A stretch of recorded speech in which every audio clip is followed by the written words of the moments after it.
Liza Soberano na pa-OMG sa official thriller ng A Very Good Girl. She's so good! Sa ganda nga ng official thriller ng pelikula ni Kathryn Bernardo na Very Good Girl, pati ang actress na si Liza Soberano ay namangha din dito. Sa Instagram post ni Kathryn Bernardo, ibinahagi nga niya ang official thriller ng kanyang pelikula. Kaya naman, napaka-comment si Liza ng OMG, so good, with emoji na clap clap clap. Hindi nga naitago ni Liza ang kanyang naging reaksyon sa pelikulang ito at maging siya ay bumilib at humanga kay Kathryn. Bukod pa kay Liza, napakomment din si Sara Labati ng This Duo Wow. Maging ang co-star ni Kathryn sa Too Good To Be True na si Chris Villanueva ay excited na mapanood ang A Very Good Girl.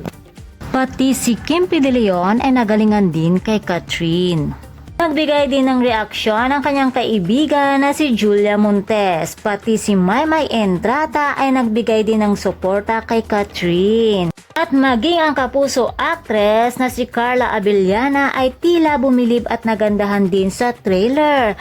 Napakomment din si Ren Escanio ng This Is So Good. Amazed na amazed din ang aktor na si Dominic Roque sa pelikulang ito. Masyado naman kasi talagang ginalingan ni Kathryn at lahat ng cast sa pelikulang ito. Talagang bigay todo at ibang level. Ayaw na ayaw talaga nila tayong biguin. Kaya naman, lahat ay excited nang makita si Kathryn Bernardo version 5.0.